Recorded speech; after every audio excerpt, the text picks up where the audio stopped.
E nós estamos entrando num tempo na igreja, você vai começar a perceber isso daqui a alguns domingos, alguns meses, que nós vamos falar muito sobre isso.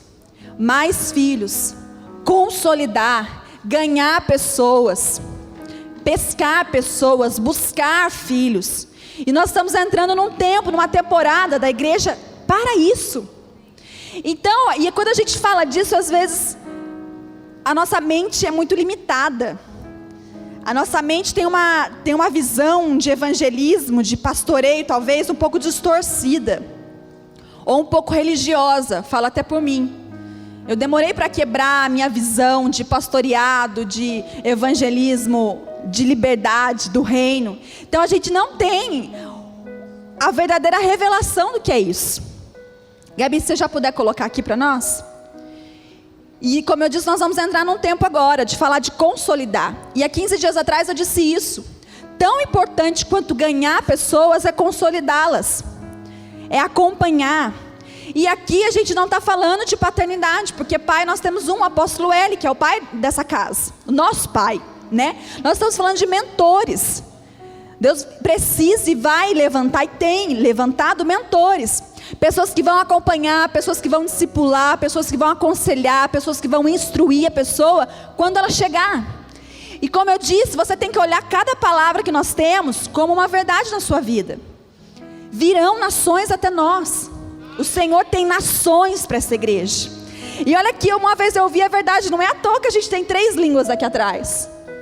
Nós temos o português, a nossa língua, o inglês, o espanhol. Nós temos uma escola de inglês. Essa igreja, essa casa é uma casa de nações. Amém? E você precisa fazer parte disso, pelo amor de Deus. Talvez você ainda que nem eu, não fale o inglês, o espanhol fluente, né? Entende um pouco, arranha um pouco, né? Ou faz que nem o apóstolo ele faz, a gente mistura um pouco, né? Hi, meu nome, né? E dá uma mistureba aí e a pessoa entende do mesmo jeito.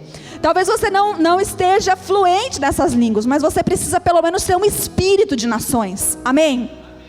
Você precisa desejar nações, você precisa desejar filhos, você precisa ter o amor, a paixão que Cristo tem pelos filhos nas outras pessoas.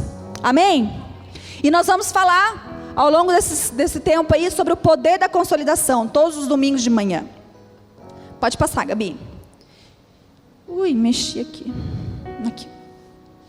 E nós vamos falar sobre isso. Líderes de visão mundial. É isso? Aqui, ó. Líderes com visão mundial. Tem uma palavra sobre nós também de dimensão mundial. Quem lembra? Foi numa sexta-feira, Deus deu isso para nós. Visão mundial, dimensão mundial. E chegar além de nós mesmos, né? Então essa palavra está sobre nós, ela precisa vir sobre a sua vida como um líder também. Você precisa olhar para uma pessoa e imaginar nações.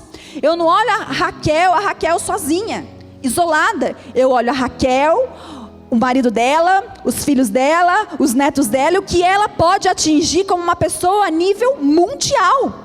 É olhar a pessoa e ter a sensibilidade que você não está cuidando, você não está discipulando, você não está tratando uma pessoa apenas. Você está cuidando da pessoa, você está cuidando da geração e você está atingindo uma dimensão mundial através daquela pessoa. E essa palavra está sobre nós. Gabi, pode passar. Vou mais para cá porque eu não trouxe óculos. Nossa. Vou ler aqui embaixo então. Puxa vida, vou ler no meu papel. Não enxergo nada. Tá lá, tá um papel aqui só porque eu não enxergo. Não te impressione com o que parece grande aos teus olhos. Há muito mais na agenda de Deus para você. Amém? E o subtítulo dessas aulas são Estratégias para ganhar 1 milhão de pessoas.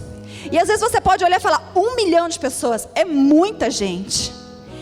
Não tem como, está muito longe, é muito sonhador, é muito utópico. Mas o que a gente acabou de ler? Não te impressione com o que parece grande aos seus olhos. Deus tem mais para mim, Deus tem mais para você, Deus tem mais para a igreja. E você pode tomar posse disso, amém? Não te impressiones.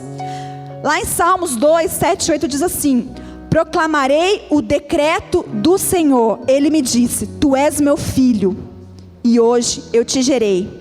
Pede-me e te darei as nações como herança, e os confins da terra para a tua prosperidade, para a tua propriedade.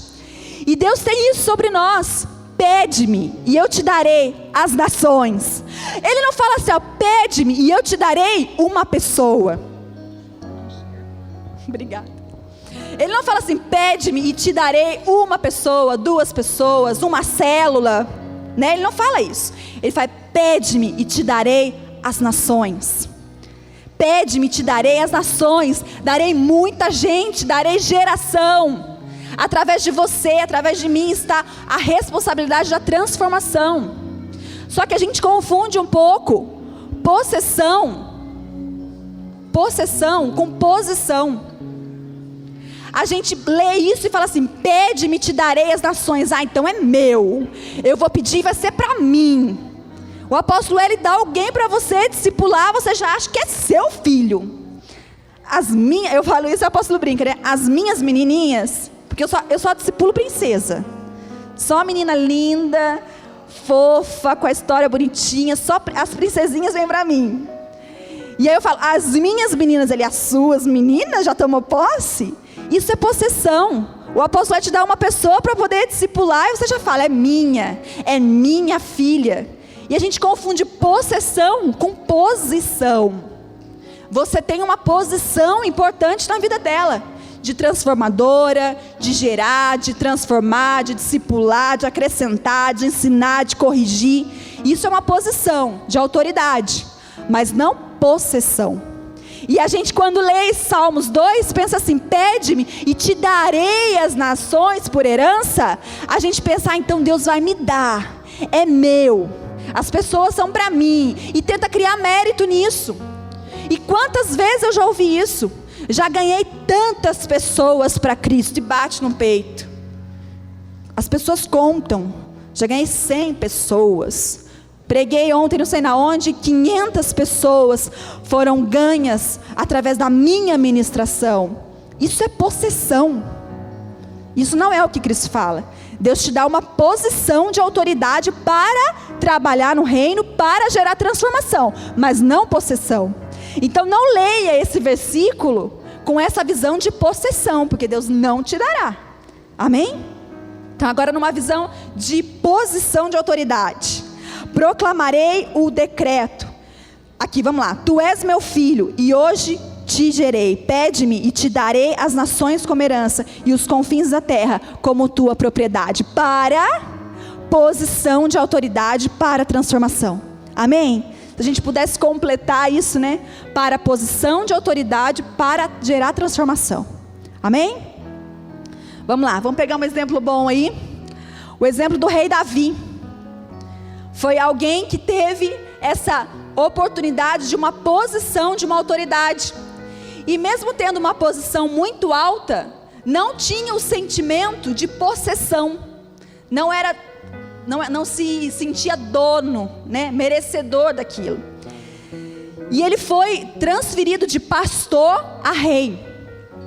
E aqui eu quero me deter um pouco, porque Davi era como a maioria de nós, como todos nós, uma pessoa simples, um pastor de ovelhas, pastoreava ovelhas, ficava no campo, fedia a vaca, a boi, a esterco, né?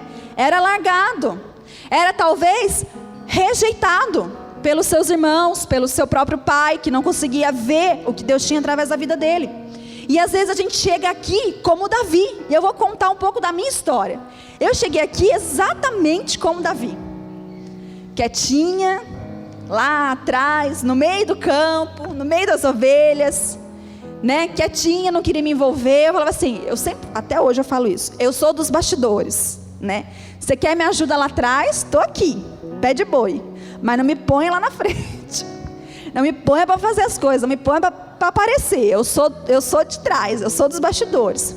E eu era como Davi, né? Vim de uma igreja onde havia muita comparação, onde tinha aquela visão dos reis, né? Como Jessé viu, né? Ah, esse aqui tem pinta de rei. Jessé, Samuel, né? Esse aqui tem pinta de rei, esse aqui não tem. E eu vim de um lugar que era assim, tinha pinta de pastor, tinha pinta de adorador, né? Tinha a imagem de uma pessoa que ia dar certo. E quem era eu? Uma menina tímida que não gostava de falar, de pais separados, rejeitada, tímida, né? Queria ficar quieta, não tinha muito amigos, nem na escola, nunca fui de amigos, né? E aí eu cheguei em uma casa em que houve um Samuel na minha vida, em que houve alguém que falou assim: não, peraí, não é você nem você, é você. É você que se sente incapaz, é você que se sente improvável. E me tirou desse campo, me tirou dessa situação, me tirou do meio das ovelhas e falou assim: agora eu vou ativar você, o rei que há em você, o sacerdote que há em você. E esse Samuel, eu falo isso com muito orgulho, é o apóstolo Eli, meu Samuel eterno. E ele até hoje ele faz isso. Às vezes eu quero voltar para o campo, ele fala: não, você é Davi, vem para cá, né? E essa casa carrega essa unção, há esse espírito sobre essa casa, de ativar o seu potencial, de transformar o pastor, aquele acolhido, aquele reprimido talvez, em rei. Essa é uma casa de ativação. Se permita ser ativado. Então uma vez eu ouvi e falei assim: eu não quero, de alguém, eu não quero me envolver muito, me abrir muito, porque daqui a pouco o apóstolo Eli me põe alguém para discipular. E eu falei: e daí? Não, credo, não, discipular não quero, né? A gente tem a tendência de se acomodar, de não querer ser ativado, de ter vergonha, de também querer passar responsabilidade, né? Melhor ela do que eu, né? A gente faz muito isso. Mas você está numa casa em que você vai ser ativado. Essa é a unção que para sobre essa casa, de ativação, de transformação, de ativar o potencial, ativar o rei, o sacerdote que há dentro de você e de mim, amém? E eu fui como Davi, uma pessoa improvável, uma pessoa talvez rejeitada, tímida, quieta, que não queria nada com nada. E um Samuel me achou e me ativou e me transformou num rei. E é isso que está sobre a sua vida. E nós não estamos falando de rei financeiro, de rei ministerial, não estou falando disso. Claro que isso vem como consequência, mas eu estou falando de coisas que eu fui curada na minha vida. Porque um pai, entendeu?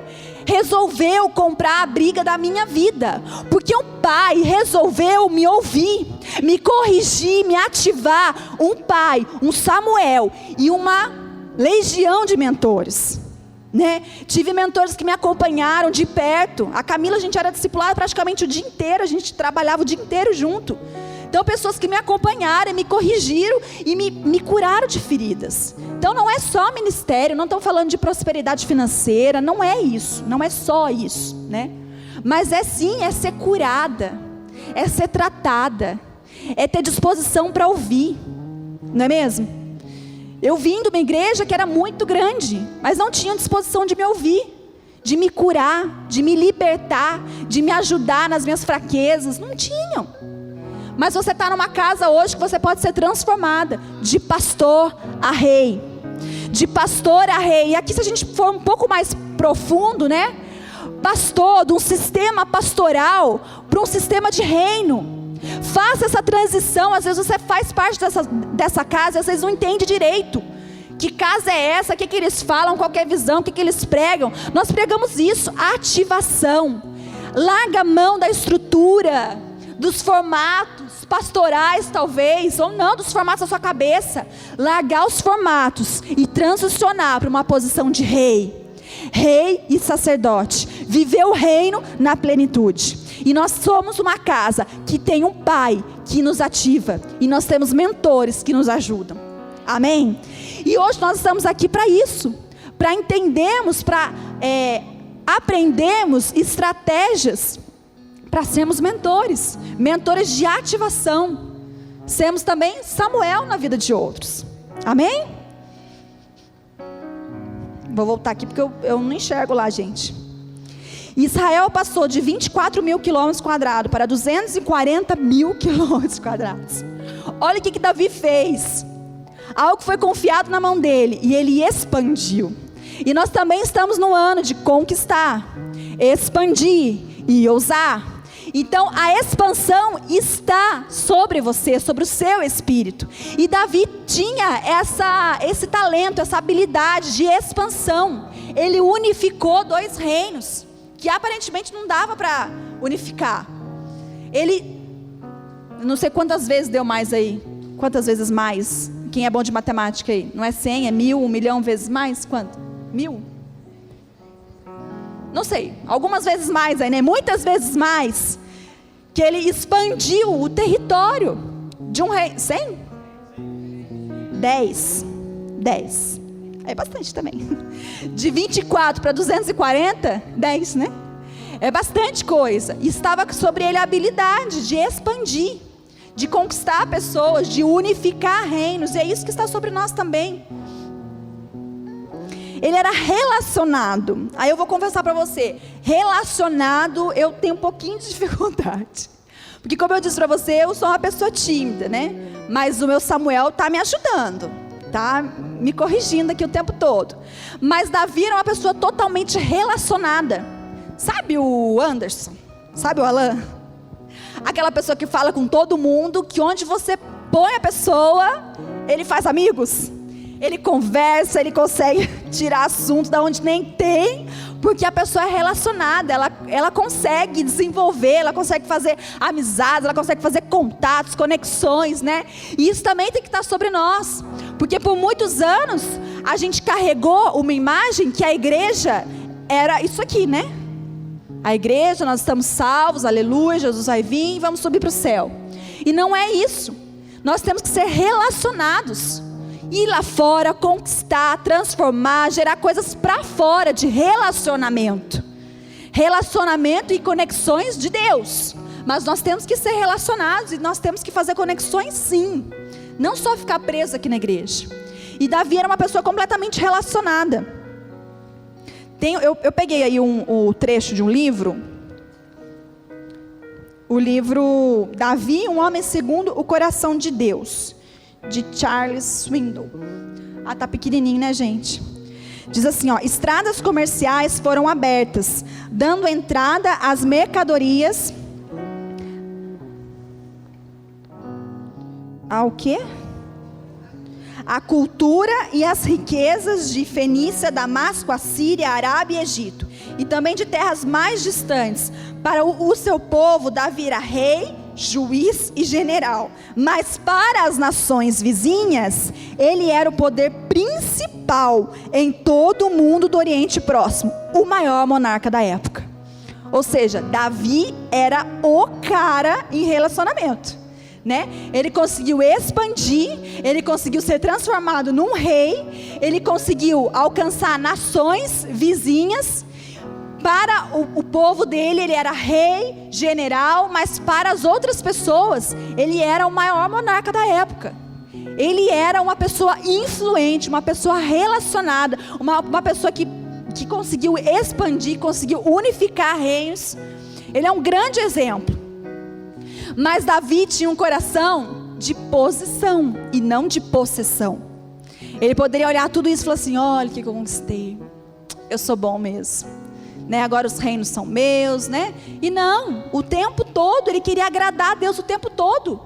Até chegar um ponto que ele falou assim, não é justo que eu esteja morando num palácio desse e a arca do Senhor seja transportada de tenda para tenda, de casa para casa. Não está justo, eu vou fazer um templo de adoração em que a arca possa habitar, em que a presença de Deus possa habitar com conforto. Então o espírito dele era sempre de servir. É sempre de uma posição de autoridade para transformar, para servir, para expandir, não de possessão. Amém? Só para a gente contextualizar, porque os filhos vão vir, e os filhos não são nossos, os filhos são para o reino. Amém? Vamos lá, pode passar, Gabi. Esse versículo é o máximo. Visão profética, enxergar além do que nós estamos vendo hoje. Então olha só, para um pouquinho. Olha para o seu lado. Fique em pé. Fique em pé.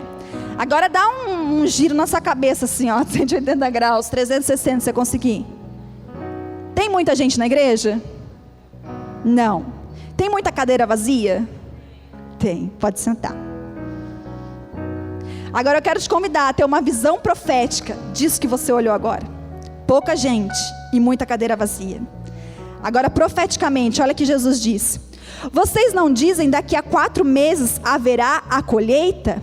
Eu lhes digo, abram os olhos e vejam os campos, eles estão maduros para a colheita. Aquele que colhe já recebe o seu salário e colhe fruto para a vida eterna, de forma que se alegrem juntos o que semeia e o que colhe. João 4, 35 e 36. Aqui Jesus fala assim: vocês estão dizendo que a colheita só vai estar boa daqui a 4 meses. E humanamente falando, visualmente falando, realmente a colheita só estaria pronta daqui a 4 meses. Mas Jesus falou assim: não, abram os olhos e vejam, profeticamente, os campos já estão maduros para a colheita. E eu quero convidar você a olhar desse jeito. Não temos poucas pessoas e muitas cadeiras. Profeticamente, nós temos muitas pessoas. Nós temos um culto muito cheio. Nós temos 2 cultos por domingo, ou sei lá quantos por semana. Taubaté terra de adoradores já é uma verdade na nossa vida como igreja.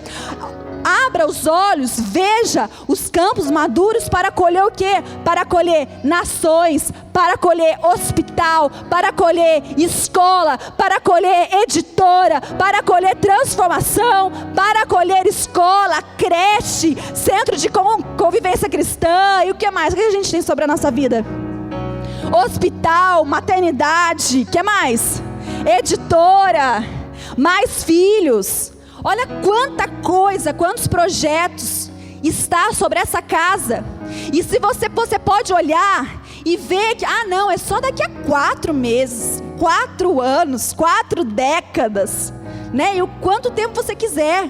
Mas Jesus fala assim: não, abram os olhos e vede, os campos estão prontos para a colheita. É tempo de declarar que Taubaté é terra de adoradores, amém? É tempo da transformação da nossa cidade. É tempo do hospital que eu prometi. É tempo da escola de inglês de nações que eu dei. É tempo da editora rica, da Sabida. Eu vou falar de novo a Sabida, porque para mim a Sabida apenas dorme. Apenas dorme. É tempo. Abra os olhos e veja, os campos estão maduros sim. Amém? Por mais que as pessoas não enxerguem, eu quero que você olhe e profetize isso. E eu quero que rapidamente você, claro que vai ter muito mais cadeira do que gente, mas você toca numa cadeira vazia, do seu lado, na sua frente, e nós vamos profetizar. Amém? Que os campos estão maduros. Abra os olhos e vejam. É tempo. É tempo. E você pode parar e pensar. De repente, se você quiser até alguém especificamente, você pode orar e trazer agora no seu espírito, para que essa pessoa esteja aqui. Amém? E nós vamos orar. Senhor, nós te adoramos, Deus, nós queremos profetizar um tempo de colheita, um tempo, Deus, em que as pessoas virão até nós, um tempo, Deus, em que a sede de todo o teu Espírito será cessado, Senhor, porque nós que geramos e fluímos águas vivas, nós iremos compartilhar isso. Senhor, eu quero profetizar crescimento sobre a sua igreja. Deus, eu quero profetizar crescimento sobre essa casa, que as pessoas venham sedentas e possam ser saciadas da sua sede. Senhor, que o Cristo vivo alcance essas pessoas agora onde elas estejam, Deus, e o teu Espírito possa tocar no coração delas, Deus, em nome de Jesus, amém. Abra os olhos e vede, os campos estão maduros sim. Profeticamente, eles estão maduros sim. Pode passar, Gabi. Colocando a mão no arado. E Jesus lhe disse: ninguém que lança a mão do arado e olha para trás é apto para reinar para o reino de Deus. Lucas 9:62. Arado é uma ferramenta agrícola usada no preparo da terra que vai ser plantada. O arado escava, corta e revolve o solo para ter o melhor desenvolvimento das raízes. E arado é isso. Hoje, por coincidência, eu estava assistindo no Globo Rural, né? E esses dias eu falei, nossa, quem que assiste Globo Rural, né? E hoje eu estava assistindo isso e eu vi.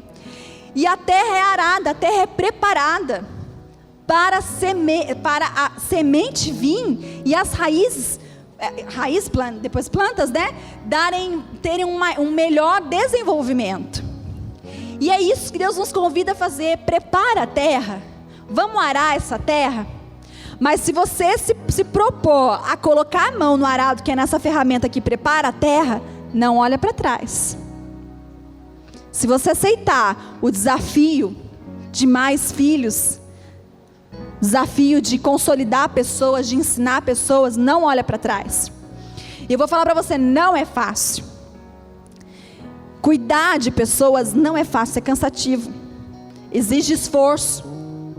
Mas é muito gratificante quando você vê depois a transformação, né? E precisa de 3 coisas para você cuidar: comprometimento, perseverança e visão. Tem um homem de um livro que eu li aqui, que ele falou assim, que é impossível você arar a terra numa linha reta, porque tem que ser reto, se você em algum momento, em algum segundo, olhar para trás. É impossível sair reto, se um pouquinho você resolver olhar para trás, ver quem está vindo, é impossível. Então, colocar a mão no arado, preparar a terra para que a semente venha, exige muito comprometimento. Exige ir até o final, e eu não posso nem olhar para trás. E cansa. Você acha que o lavrador não cansa? É sol, é chuva, é mau tempo, é cansaço, é sono, é o que for.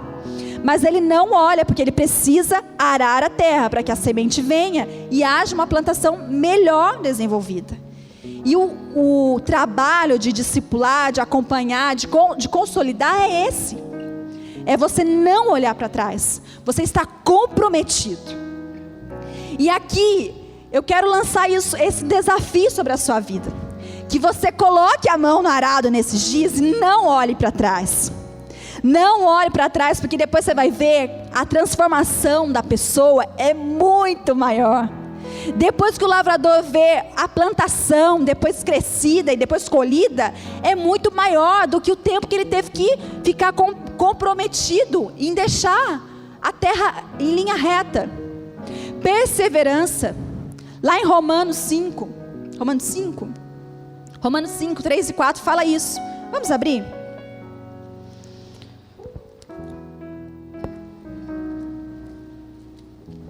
Já estamos acabando, tá? Romanos 5, 3 e 4.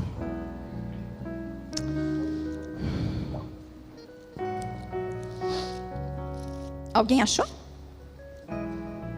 E não somente isso, mas também nos gloriamos nas tribulações, sabendo que a tribulação produz a paciência, e a paciência a experiência, e a experiência a esperança. E a esperança não traz confusão, porquanto o amor de Deus está derramado em nosso coração, pelo Espírito Santo que nos foi dado.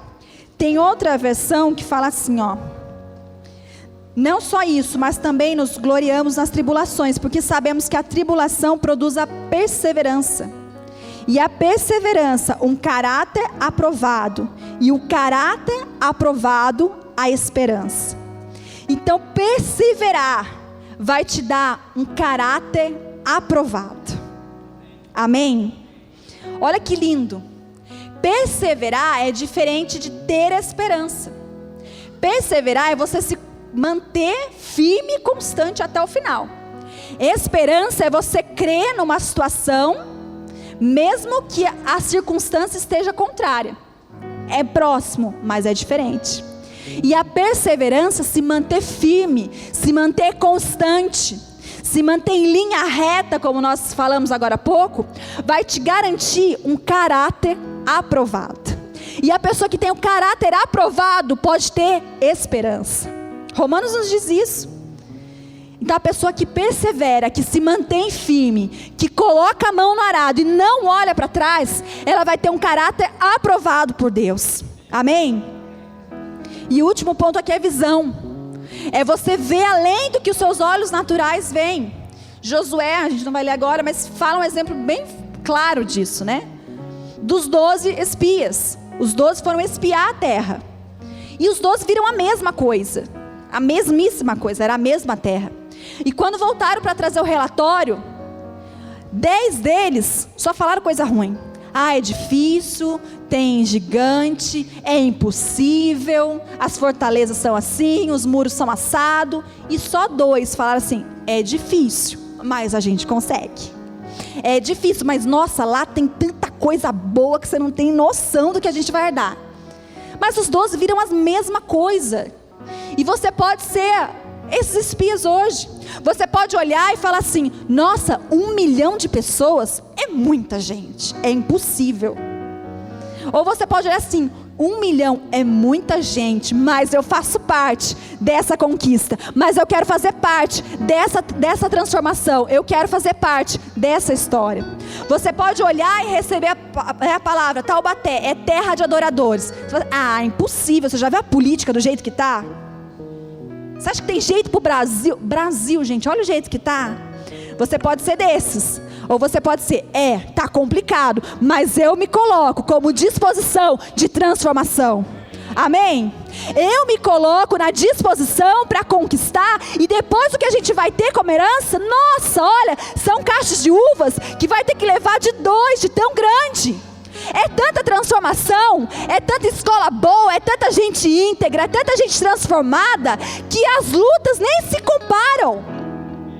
Você pode olhar dos 2 jeitos. Colocar a mão no arado é isso. Se comprometa. Leve a coisa a sério. Amém?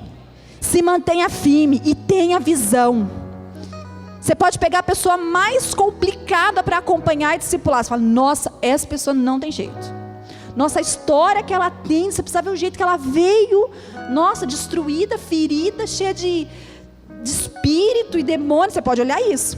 Você pode olhar assim: eu vou ter bastante trabalho, mas depois dessa menina transformada, a família que ela vai ter, o que ela vai alcançar, o que ela vai produzir, eu quero trabalhar para isso. Amém? Seja assim, veja pessoas assim, com esse amor, com essa visão de Cristo, que Cristo tem sobre elas. Cristo não olha para mim e vê minhas feridas, o que eu sou, o que eu deixo de ser, a minha história. Ele fala assim: não, eu vejo a Fernanda transformada, o que ela vai alcançar, o que ela vai gerar, o que a geração dela vai produzir. E aí ele investe em mim, e já investiu, independente do que eu era também. Mas você tem que olhar assim, olhar a pessoa profeticamente, já transformada, e colocar a mão no arado, e não olhar para trás. Amém? Pode passar, o último texto. Nós vamos ler porque o tempo já está curto aí. 2 Reis, capítulo 4, de 1 a 7, fala de uma viúva, que o marido morreu, servia a Deus, fiel, muito fiel, por sinal, né? E ele morreu e deixou ela com 2 filhos e dívidas. E aí o senhor dele queria vir para pegar os 2 filhos dela como escravo, como pagamento dessa dívida. E ela vai até o profeta e fala assim: eu não sei mais o que eu faço, porque eu não tenho mais condição. Olha essa situação, eu estou sozinha, eu já sou viúva, já sou rejeitada na sociedade, tenho 2 filhos, não tenho o que dar para eles comerem, não tenho como pagar minhas dívidas. E ela vem com um problemão. E aí o profeta fala assim, primeiro, né? Ele traz o problema externo para dentro. O que você tem na sua casa? E eu quero trazer isso para a sua vida. Às vezes a gente vem para Deus com problemão. Deus, você não sabe, eu tenho isso, eu tenho aquilo, como é que eu vou discipular, como é que eu vou acompanhar? Não, apóstolo, esquece de mim, eu não tenho condição, eu tenho muita coisa. E você começa, né, com um problemão. Ele fala assim: tá, o que você tem dentro da sua casa? O que você tem aí, dentro da sua casa, do seu espírito? Ela fala: só tem um pouquinho de azeite, bem pouquinho, é o suficiente. Vai nos seus vizinhos, seus amigos, e pega a maior quantidade de vasilhas vazias que você tiver. A maior quantidade. E os filhos vão, e ela vai, tudo, e trazem muitas vasilhas vazias. E ele fala assim: esse pouquinho que você tem, vai derramando sobre elas. E o azeite foi multiplicando, multiplicando e multiplicando. Ela foi enchendo, enchendo, enchendo, enchendo, enchendo, até que não o azeite acabou, até que as vasilhas acabaram. Não tinha mais vasilha para encher. Não é que não tinha mais azeite, não tinha mais vasilha. E ela encheu tudo e voltou lá. E aí, profeta, o que eu faço? Ele falou: agora vende tudo. Vende todo o azeite. Paga suas dívidas. E o resto você sobrevive com seus filhos.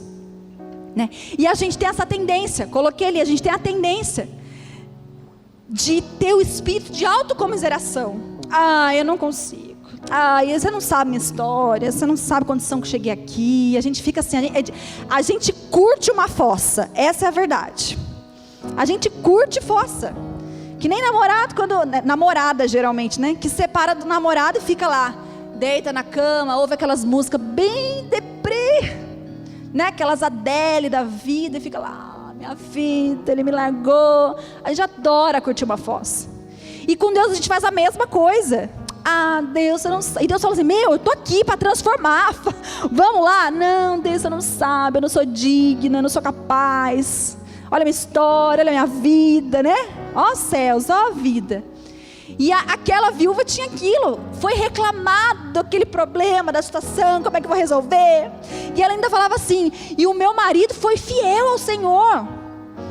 Isso não te garante, ser fiel a Deus não vai te privar das dificuldades da vida. Era um homem fiel a Deus. Então nós teremos dificuldades mesmo na fidelidade.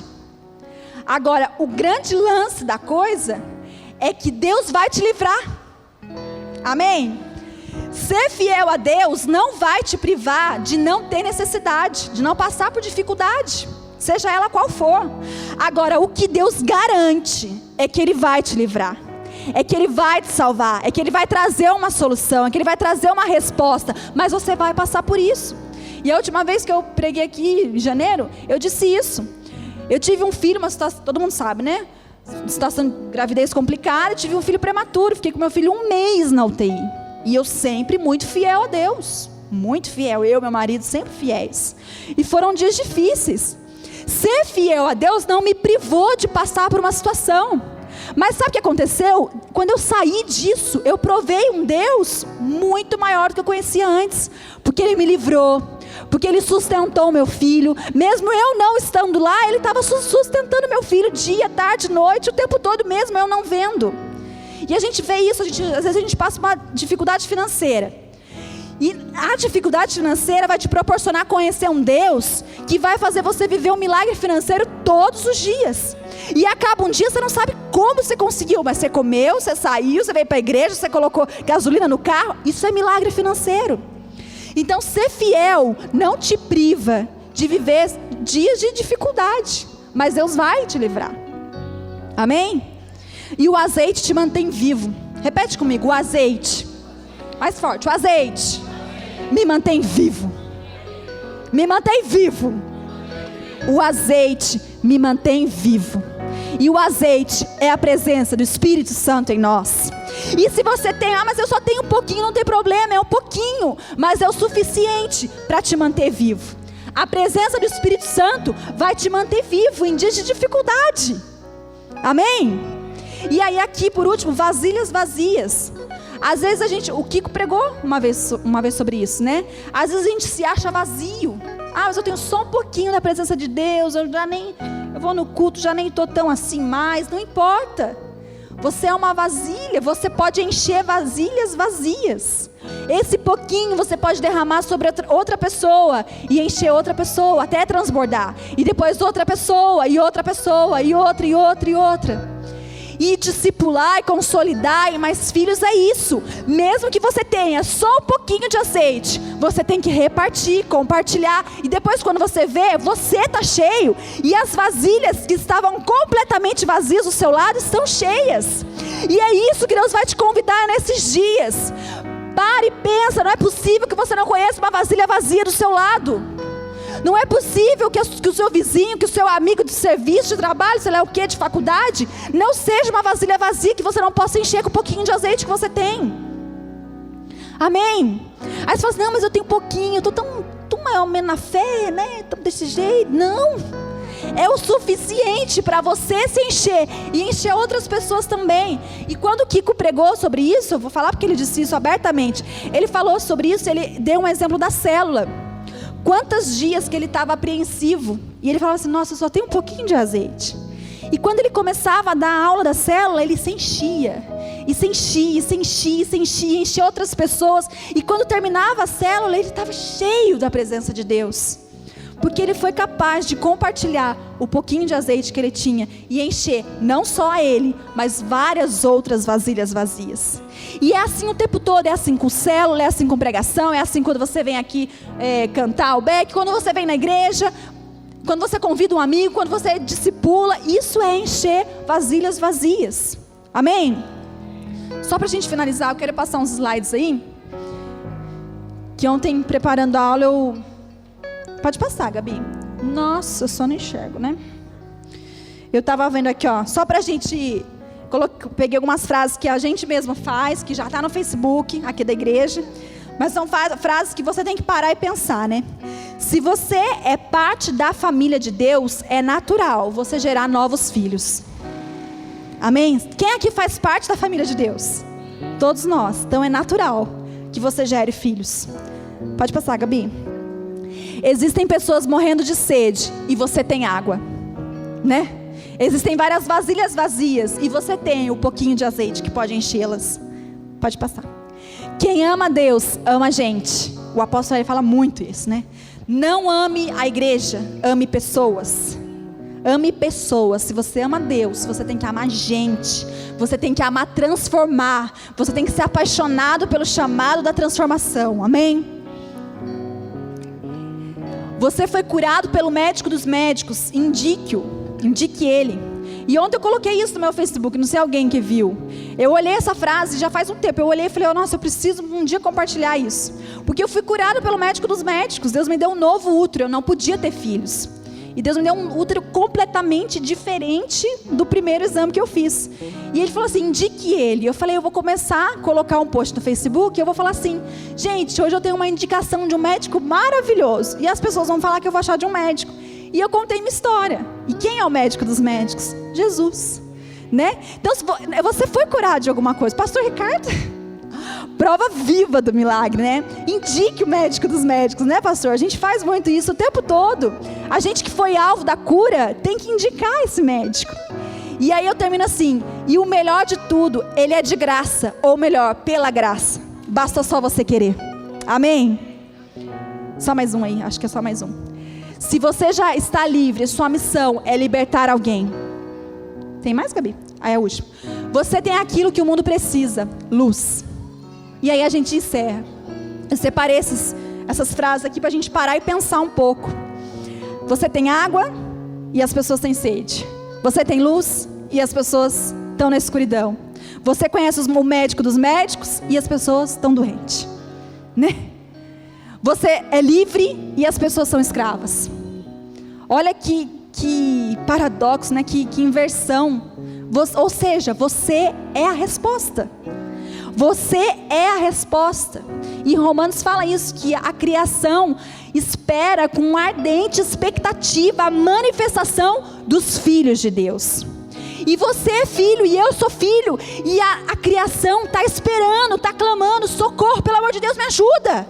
E a gente está aqui, sentado no culto, curtindo nosso mundinho gospel, nossas músicas, né? Até parar para pensar, nós estamos entrando numa temporada de você vai ter a oportunidade de fazer isso. Amém? Coloque-se de pé.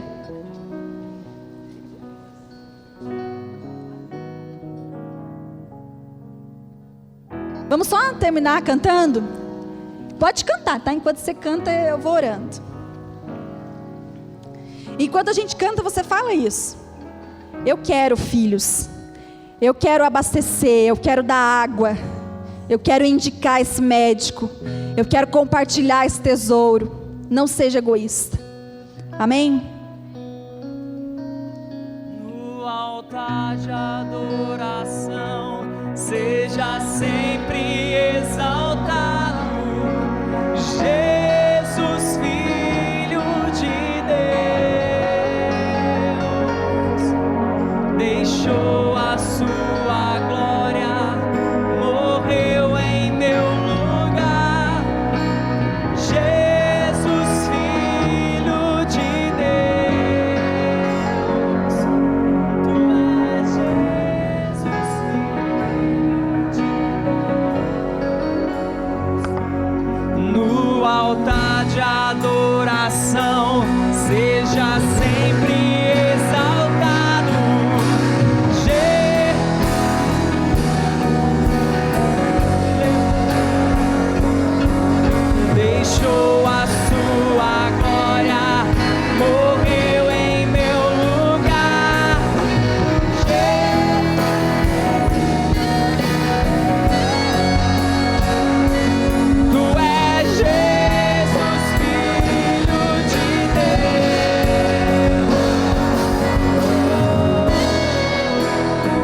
tem uma música, não sei se é essa ou se é outra que a gente cantou, que fala assim: o mundo não conheceu esse amor.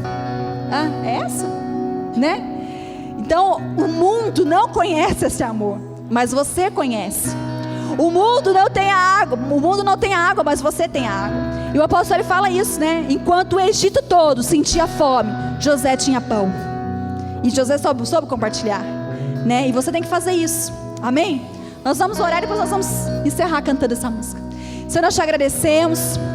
Obrigada, Deus, pelo teu mover. Obrigada, Deus, porque o Senhor é nosso Pai. Obrigada, Deus, porque o Senhor nos amou, Senhor, desde sempre. O Senhor nos ama, Deus, independente do que somos, do que fizemos, a nossa história. E a cruz é capaz de nos libertar. A cruz nos iguala. A cruz, Senhor, deixa todos nós no mesmo nível de graça, Senhor. Nós somos gratos por isso. Deus, nessa hora nós queremos te pedir, Deus, que o Senhor venha colocar sobre nós uma fome de salvar pessoas, uma forma de convidar, de cuidar, de acompanhar, de pastorear pessoas, de mentorear pessoas. Senhor, gera esse espírito sobre as nossas vidas. Senhor, gera, Senhor, esse espírito sobre a tua casa, Senhor, que nós possamos ter a consciência que nós somos a resposta que o mundo precisa. Amém?